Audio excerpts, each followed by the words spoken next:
पूर्व विधायक बंताराम वाल्मीकि आज इंद्री पहुंचे, जहां पर वह कांग्रेस के उम्मीदवार राकेश काम्बोज के समर्थन में चुनाव प्रचार करने वाले हैं। वह यहां पर कार्यकर्ताओं से बैठक कर रहे हैं। आप देख सकते हैं कि लाइव तस्वीरों में वह कार्यकर्ताओं के साथ खड़े हुए हैं और थोड़ी देर में ही वह एक प्रेस वार्ता को संबोधित करेंगे। आइए देखते हैं कि वह क्या कहते हैं। भारतीय जनता पार्टी ने 2014 के अपने घोषणा पत्र में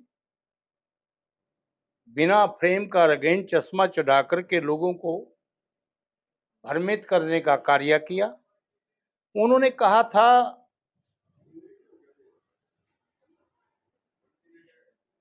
कि भाजपा अनुतोदया के सिद्धांत के अंतर्गत जो लास्ट पायदान पर जो इंसान होगा,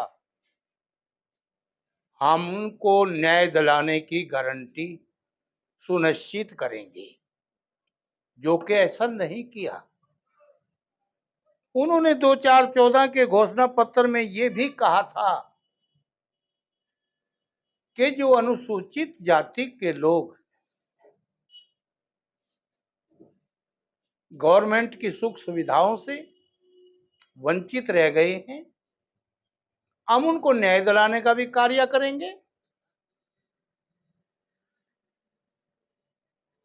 और जो उनकी आबादी के अंतर्गत जो उनका हक बनता होगा, उनको हम आरक्षण देने का भी काम करेंगे। 2014 के घोषणा पत्र में उन्होंने तीसरी बात एक और कही कि जो छुआछूत के लपेट में जो लोग पीड़ित हुए हैं, जिनको सामंतवादी के सोच रखने वाले लोगों ने थ्रू करके दूर किया है, नजरअंदाज किया है, हम उनको लोगों के बराबर लाने के लिए मजबूती देंगे, बराबर लाने का काम करेंगे और उनको अत्याचारों से मुक्ति दिलाने के लिए सब कामों से हर प्रकार से उनको विकसित करने का काम करेंगे, जो कि नहीं किया। फिर उन्होंने एक बहुत बड़ा छलावा दिया। क्या छलावा दिया कि हम अनुसूचित जाति के लोगों के लिए एससी आयोग बनाएंगे। उस आयोग के अंतर्गत अब सभी हम न्याय दिलाने का कार्य करेंगे, जो कि वो बात निराधार साबित हुई। उन्होंने आयोग के नाम पर एक छत के नीचे एससी आयोग का चेयरमैन भी बैठा दिया, ओबीसी आयोग का चेयरमैन भी बैठा दिया।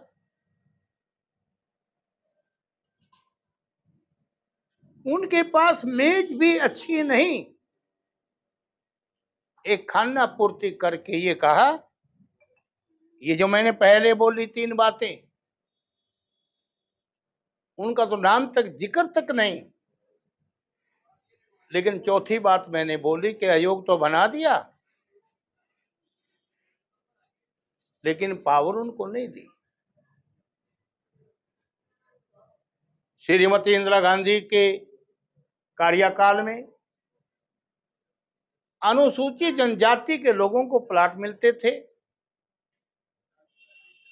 जो ओबीसी के अंतर या बिना ओबीसी के भी किसी भी जाति का आदमी हुआ, उसके पास प्लाट की आवश्यकता हुई तो प्लाट मिलता था। इंदिरा आवास योजना के अंतर्गत गरीबों को बड़े लाभ मिलते थे। श्रीमती इंदिरा गांधी का 20 पॉइंट प्रोग्राम के अंतर्गत लोगों को बड़ी सुख सुविधाएं मिलती थी। आते ही भारतीय जनता पार्टी में अपने कार्यकाल में ऐसे लोगों का मूर्ख बनाना चालू किया, ऐसे सख्त से सख्त कानून बना दिए कि लोग कोर्टों के चक्कर में, कचहरियों के चक्कर में, तहसीलों के चक्कर में ही घूमते फिरते रहे। 10 साल में किसी का कुछ बना तक नहीं, किसी के पास कोई मकान बनाने का कोई ग्रांट नहीं आया। कोई ग्रांट आया हो भाई वाल्मीकि या भाइयों? किसी को प्लाट नहीं मिला। कागजों में ही एक स्पीड से हम कर रहे हैं, करेंगे, हम इन्हें इतने आवास बना दिए, हजारों लाखों बना दिए हैं। उनकी बातों केवल किताबों में ही, टीवी पे ही, डिबेट पे ही, जलसों में ही उस रमलू की तरह क्या क्या बात करें। लोकतंत्र के चौथे स्तंभ के सामने मैं इसलिए बाइट दे रहा हूं, मेरी बात जुटलाने वाली नहीं है। पत्रकार छायाकार साथियों, मैं आप लोगों के स्वास्थ्य की लंबी आयु की कामना करता हूं। मेरे बयान ये अपनी लेखनी के माध्यम से, सोशल मीडिया के माध्यम से ये बात करें। लोग बदलाव चाहते हैं, इस सरकार को चलता करना चाहते हैं, कांग्रेस पार्टी को लाना चाहते हैं और एक बहुत बड़ा लड़ाई लड़ने वाला उम्मीदवार राकेश कांबोज के नाम से है। मेरा परखा हुआ है। इनके पिताश्री को मैं बहुत अच्छी तरह जानता था, शिक्षा मंत्री। इनके दादाजी को, जियालाल जी को मैं भली भांति जानता हूँ। कांबोजों का बहुत अच्छा चौधरी रहा है और मैंने उस हल्के से, रादौर से, जहाँ के ये हैं, रादौरी गांव के हैं, मेरी 40 साल पॉलिटिक्स रही है और बड़ी धमाकेदार पॉलिटिक्स रही है। मैं बंताराम वाल्मीकि, मैंने सबसे पहले बताना चाहिए था, मैं एक्स MLA भी हूं और अखिल भारतीय वाल्मीकि महासभा का राष्ट्रीय अध्यक्ष भी हूं। इसलिए मैं आह्वान करने के लिए आया हूं दलित समाज के लोगों को कि आने वाली 5 तारीख को निर्भीक, निडरता से हाथ के सामने वाला बटन दबा करके भारी मतों से जिताने का कार्य करना है। मैं हरियाणा प्रदेश में जा रहा हूं, स्टार प्रचार के रूप में काम लिया जा रहा। अभी मैं सोनिया गांधी के मंच पर था जुलाना में, दीपेंद्र जी मेरे साथी थे, मैं उनके साथ था। मैं उसी प्रोग्राम से मैंने टेलीफोन किया, मनोज जी ने टेलीफोन उठाया। मैंने कहा कि जब मैं आसन के आसपास से चल रहा था कि मेरी प्रेस का इंतजाम करें। यहाँ के पत्रकार बड़े मधुर, बड़े सोच रखने वाले, अच्छी सोच के प्रतीक हैं और आपके बुलावे पे आ जाएंगे। पत्रकार भी चाहते हैं कि इस राज को चलता किया जाए। इससे हर आदमी दुखी है, परेशान है, कर्मचारी दुखी है, किसान दुखी है। किसानों के 750 के करीब किसानों की हत्याएं की हैं, कोई उनकी बात सुनने के लिए नहीं आया। किसान, मजदूर, दुकानदार, कर्मचारी, अधिकारी का चोली दामन का साथ है, एक दूसरे का रिश्ता है। किसान के खेत खलिहान में कुछ होगा तो पक्षी के घोंसले में भी दाना दुनका जाएगा। तो किसान की कमर टूट गई तो मजदूर की उससे पहले टूट जाती है, दुकानदार की उससे पहले टूट जाती है। तो ये मेरा वर्षन जो था, मैंने बताया है, अगर गरीब लोग 85% लोग वो गरीब जनता ग्रामीणांचल में रहती है, उनका अगर भला चाहते हो, अपना भला चाहते हो, न्याय चाहते हो, सारा कुछ जो है ना कि शिक्षा के ऊपर ले लीजिए। सरकारी स्कूल बंद होने के कगार पे हैं, नई भर्तियां नहीं की, कुछ नहीं की। 2 लाख लोग ऐसे पड़े, 2 लाख भर्ती करने का वायदा किया है माननीय चौधरी भूपेंद्र सिंह जी हुड्डा ने, प्रियंका गांधी ने, राहुल गांधी ने, कांग्रेस हाईकमांड ने। वे हमारी सरकार आती है 500 रुपये का सिलेंडर मिलेगा, इलाज के लिए 25 लाख रुपए का प्रावधान रखा है, 6,000 पेंशन का प्रावधान रखा है, दिव्यांग लोगों को 6,000 पेंशन का प्रावधान रखा है, विडो को 6,000 रुपये पेंशन का प्रावधान रखा है और इतना ही नहीं, जो किचन में काम करती है महिला किसी भी जाति की क्यों ना हो, उसको 2000 रुपये देने का भी प्रावधान रखा है। आप पूरे प्रदेश का दौरा कर रहे हैं, क्या पोजीशन कांग्रेस की, क्या पोजीशन? एक तरफा माहौल है, एक तरफा 65% सीटें आएंगी। मैं 100 रुपये के सर्टिफिकेट पे एफिडेविट, बोलिए आप क्या पूछना चाह रहे थे? 65% सीटें मैं 100 रुपये का स्टाम्प लिख के दे सकता हूं, एक तरफा है, और 70 भी हो सकती है। लगता है क्या है कि जनता की उम्मीदों पर बीजेपी खरा नहीं उतर पाई? नो नो नो नो, मैंने क्या कहा है? बिना प्रेम का रंगीन चश्मा चढ़ा के ही, केवल टीवी पे ही, केवल कागजों में ही, केवल अपने दफ्तरों में ही, अपने दफ्तरों को 5 स्टार भी उनके सामने फीका है। कहीं उन्होंने किसी की दुख सुख नहीं पूछने की बात नहीं की है। कांग्रेस के बड़े बड़े नेता जो है बीजेपी में शामिल हुए हैं, क्या फर्क पड़ेगा चुनाव में? कौन से नेता हो गए सामने? कौन सा बड़ा नेता है बताइएगा। आप हरियाणा में किसी जिले की बात पूछिएगा, किसी हल्के की बात पूछिएगा, मैं हर हल्के के 5-4 आदमी बताने का। ये कुछ साथी मेरी इसलिए बात परवाह नहीं कर रहे थे कि मैं वाल्मीकि समुदाय से हूँ, मैं राष्ट्रीय अध्यक्ष हूँ अखिल भारतीय वाल्मीकि महासभा का। मैं 2 बार विधानसभा में रादौर क्षेत्र से रहा हूं। मैं एक बार कहा करता था किसी भी अफसर से, दोबारा मैं कहा नहीं करता था, और उससे पूछता था अधिकारी से कि काम करके मुझे रिपोर्ट देना, और देते थे। सर, भाजपा सरकार जो है वो एक बताओ कौन सा गया है कांग्रेस का टूट के? भाजपा सरकार एक दावा कर रही है कि आगामी जब भी सरकार बनेगी तो जो डिप्राइव्ड सेक्शन है उनको नौकरियों में प्राथमिकता मिलेगी। इस पर भी आप क्या कहेंगे? हमारा, मेरी बहन मेरी उम्र से बहुत छोटी है, मेरी बेटी के बराबर है। हमारा एक हरियाणा में एक मसाल प्रचलित है, पत्या ना पत्यावा अपनी ऐसी तैसी करावा है। 10 साल में नहीं उन्हें कुछ दिया देंगे कोई? क्या विश्वास करोगे जब 10 साल में कुछ दिया ही नहीं? तो जनता दुखी होकर के इसीलिए बदलाव चाहती है। हाँ, you are right, I agree. अभी नैब सिंह सैनी को जिस तरीके से मनोहर लाल खट्टर को बदल के नैब सिंह सैनी को रखा गया, ये ओबीसी समाज की वोटें लेने का है, ये क्या क्या कहेंगे? केवल और केवल एक छलावा देने के लिए, वोटा लेने के लिए, कुछ नहीं है। हम हरा रहे हैं उसको।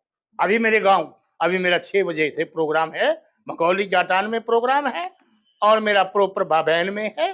मेरे प्रोग्राम लगे रहते हैं, 30-35 प्रोग्राम डेली करता हूं। मैं चौधरी देवीलाल जी की नर्सरी में तैयार हुआ हूँ।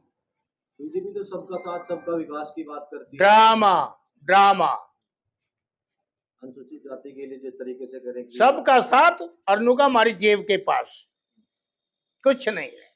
क्या है? कागजी कागजी, बिना फ्रेम का रंगीन चश्मा चढ़ा करके आर्टिफिशियल चीफ मिनिस्टर है। नैब सैनी आर्टिफिशियल चीफ मिनिस्टर है, जचता ही नहीं था चीफ मिनिस्टर। चीफ मिनिस्टर आंख मिला के बात ना करे तो अफसोस है। आपकी आंखों के बीच में काला है ना, और मेरी आंखों के बीच में काला है। आपको दिखाई दे रहा, मुझे दिखाई दे रहा, वो ऐसे ऐसे करता है, कभी आंख नहीं बढ़ाता इसे। नैब सिंह सैनी तो बात करते कि जितना काम मैंने 56 दिन में किया, इतना भूपेंद्र सिंह हुड्डा ने 10 साल में नहीं किया। क्या मानते हैं? मुझसे क्या कहलवाना चाहते हो? मैं ये कहना चाहता हूं कि आर्टिफिशियल चीफ मिनिस्टर है, पटल पे तो कुछ नहीं। पटल पे कुछ हो तो बताओ, दिखाओ। बिना पर्ची की नौकरी, सब ड्रामा है, नौटंकी है, नौटंकी है, नौटंकी, छलावा है। देख लेना आप 8 तारीख को, सबसे पहले हार के जाएगा वो। जैसे पहलवान जो है ना, चित्त होने के बाद ना पीछे मट्टी झाड़ता जाएगा, ऐसे भागता जाएगा। 11-12 बजे उसके लड्डू बढ़ जाएंगे हार के। आप अपने समाज के लिए क्या संदेश लेके? मैं अपने समाज के लिए कहने के लिए आया हूं, सबसे बड़ी वफादार कौम वाल्मीकि है, जबान के प्रतीक है। मैं अपने भाइयों को कहने के लिए आया हूं कि राकेश कम्बोज को एक वोट देने का काम करें। और कल मैं 20 गांव में जाऊंगा, आप जरा नोट करें, लिखें, तो मैं 20 पॉइंट बजाऊंगा। मैंने जो है ना टेलीफोन पे ही 20 प्रोग्राम तय कर दिए, और अब मनोज को डिक्टेशन दे के जाऊंगा कि इनकी वाल्मीकि कार्यकर्ताओं के हर प्रोग्राम में ड्यूटी लगा देंगे कि इतने उन गांव में मैसेज दे के आएंगे, और उन गांव में फला कार्यकर्ता मैसेज देके जाएगा। मैं कल भी इस गांव में जाऊंगा। अच्छा, दिसंबर वाल्मीकि जी अभी पहुंचे थे, उन्होंने भी 2-3 गांव का दौरा किया, क्या कहेंगे? कोई चेंज कहाँ आए? पहुंचे हैं? कल सोरा में आए हैं जैसे, हाँ, किसकी सपोर्ट में है? वो राम कुमार कश्यप की सपोर्ट में आए जो बीजेपी से प्रत्याशी हैं।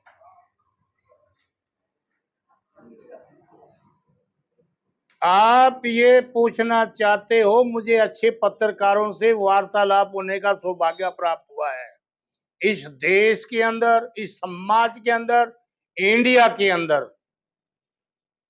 कोई फुके का इलाज बता दो जो 60+ फूक जाता है, क्या वहां चमड़ी आ जाएगी? बताइएगा, आ जाएगी चमड़ी? अरे फूक चुके हैं पत्रकार बंधु, बीजेपी फूक चुकी है, जल चुकी है, आउट हो चुकी है। राजनीतिक करियर आपका बहुत लंबा रहा है, बहुत उतार चढ़ाव देखे होंगे, तो इस तरीके के जो शासन रहा है बीजेपी का, हाँ, कितना सहमत आप इससे? मैं 0 नंबर भी नहीं देता। 0, 0/0। हिंदू संस्कृति ये कहती है कि आंखों से शर्माती है, जवाब से शर्माती है, कहने से शर्माती है। उन्हें स्टाम्प देने की जरूरत नहीं, स्टाम्प पे कोई बयान देने की जरूरत नहीं। हमारी ये हिंदू संस्कृति कहती है, जबान होती है कि हम ये दे देंगे आप लोगों को। हमने जबान दी है, हमने जबान दी है कि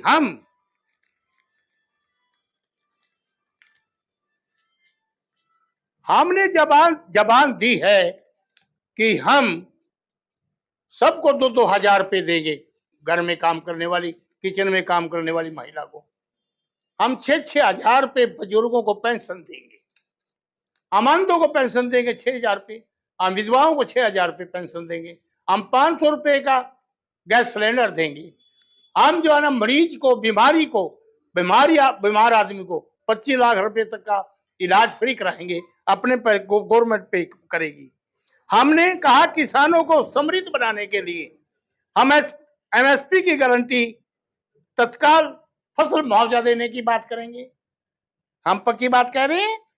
और हम गरीबों को छत के लिए 100-100 गज के प्लाट देंगे, हम प्लाट मकान में बदलने के लिए 3.5 लाख रुपए पैसा देने का काम करेंगे। हमारी गारंटी है ये छाप देना। बीजेपी कहती थी कि किसान का एक दाना खरीदा जाएगा और किसान आज सड़कों पे बैठा हुआ है, आज भी किसान सड़कों पे बैठे हुए हैं। अरे सड़कों पे सड़ रही है, अगर हाथ डेरियों में मारे गैस हो गई है, गैस गैस गैस। अगर ये बैठे हैं तो कहीं बिक रही है, तो बिक रही है ये। बोलो, पूछो, देखो, मैंने तो सिखाया नहीं इनको। और ऐसे बात करते हैं बीजेपी के समय में कर्मचारी जैसे मुलजम हक, जैसा हकम मुलजम से बात करता है। कहाँ के उठा रहे हैं आप? हमारे बीच में से हो, विदेश से तो आए नहीं हो। अभी विधानसभा चुनाव चल रहे हैं, ऐसे में बीजेपी से प्रधानमंत्री, गृह मंत्री आ रहे हैं, कितना फर्क मानते हैं चुनाव पर पड़ेगा? जब कोई पल्ला कुछ नहीं रहा तो कोई आ जाए, कोई आ जाए। स्पष्ट बहुमत से कांग्रेस आ रही है, आपको कहना है स्पष्ट बहुमत से कांग्रेस आएगी? स्पष्ट बहुमत से नहीं, एब्सोल्यूट मेजॉरिटी से भी ज्यादा, एब्सोल्यूट मेजॉरिटी। टक्कर किसके बीच मान रहे? मेरा तो ख्याल है कोई टक्कर नहीं है, कोई टक्कर है ही नहीं। कौन कहता टक्कर है? एक तरफा चुनाव है, यहां को टक्कर है उम्मीदवार अब बेचारा, दुश्मन ना उसका डर नहीं, मित्र ना उसके भले की उम्मीद नहीं। मैं भी पकस का मेले हूं। कोई बात कहे पत्रकार बंधु, मैं छोटी बात, मुंह से बड़ी बात नहीं करना चाहता। मेरे से टेलीफोन पे अभी SHO से बात कराओ, उसको पता लगेगा कौन बात कर रहा है। अरिसा MLA से बात करा लो, जो पता ही लगे किसी ने। मैं बताऊंगा जो सरकार का तरफ क्या लगता है बीजेपी ने जिस तरीके से राम कुमार कश्यप को दोबारा मैदान में उतारा है? मेरा तो ख्याल आप जंची नहीं बात, शरीफ आदमी है, कमजोर आदमी, राजनीति दबंग आदमी की है, राजनीति बंताराम वाल्मीकि जैसी की है। या राकेश का मौत जो कितना बढ़िया, पुलिस की परवाह नहीं करी थी, बात कहने से चाहे पुलिस की लाठियां बरसकी थी, और अपनी बात कही, चुक्या नहीं। मर्द छोरा मर्द। तो कल राकेश कंबोज के लिए आप प्रचार करेंगे इंद्री में? आप प्रचार की बात करेंगे, मैं जिताने की गारंटी लेता हूं। 100 रुपए का स्टाम्प अभी ले आओ, अगर कोई इसको हरा दे। ये बंताराम की स्टेटमेंट है, मैं जिताने का हिम्मत रखता हूं। मेरा समाज 100% वोट देगा उसको। और जो विशंबर वाल्मीकि आया है, उसको कह दूंगा अपना बिस्तरा बांध कर वापस चला जा। नेता हूं मैं, राष्ट्रीय अध्यक्ष हूं अखिल भारतीय वाल्मीकि महासभा का, इतना कहने का भी दम रखता हूं। और क्वेश्चन कीजिए आप। इंद्री की जनता से क्या अपील करेंगे? ये कमौज नंबर 1 बात काम करने में, नंबर 1 पे कमौज आता है, नंबर 2 पे सैनी आता है, नंबर 3 पे सरदार आता है, नंबर 4 पे जाट आता है, नंबर 5 पे ये आता है रोड, नंबर 6 पे गुज्जर आता है, नंबर 7 पे राजपूत आता है। नंबर 1 पे काम करने वाली जाति को पता है कि किसान के कितने दुख दर्द है। मैं धन्यवाद करता हूं चौधरी भूपेंद्र सिंह हुड्डा का, जिन्हें बहुत बढ़िया अच्छा उम्मीदवार दिया। मैं उसके लिए सपोर्ट करने के लिए आया हूं, 36 बरादरी के लोगों को आह्वान करने के लिए आया हूं। सर क्या कहेंगे, कुमारी शैलजा कहीं ना कहीं चुनाव प्रचार में दिखने रही? कौन कहता है?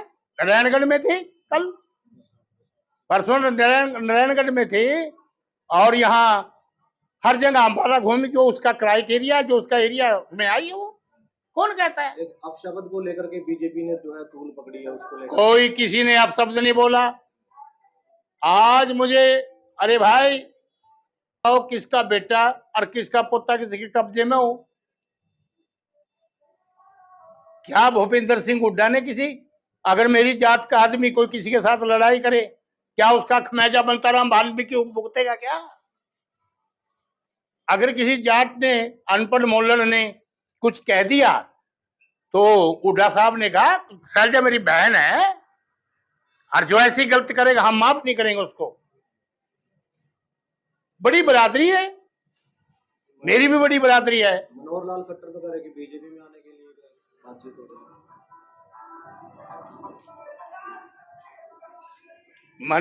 मनोहर लाल खट्टर के बारे में मैं इसलिए नहीं कहना चाहता, वो तो बेचारा मैदान से ओटी जैसा है, ना काऊ से दोस्ती ना काऊ से बैर। ये बयान मुझे जंचा नहीं उसका भी। शैलजा कांग्रेस पार्टी की चौधरी भूपेंद्र हुड्डा के बराबर की नेता है, और हुड्डा साहब इतने तहजीब से, तमीज से उसको बहन कहता है। आपस में उनका मेल है, घर घर में कंपटीशन है, भाई भाई में थोड़ा बहुत तो होता ही है। क्या है इसमें? टिकटों में कोई ज्यादा मांगा, कोई थोड़ी मांगा, उसको ज्यादा मिल गई, उसको थोड़ी मिल गई, लेकिन नेता तो बराबर है। वो कितनी सीटें आप रहे हैं? मैंने 65% कह तो दिया, 65 सीटें, 100 रुपए का स्टाम्प ले लो। ठीक है, थैंक यू। मैं पत्रकार बंधुओं के सामने कह रहा हूं, लोकतंत्र के चौथे स्तंभ के बार बार कितने बार करूंगा, मैं यही बात बोलूंगा।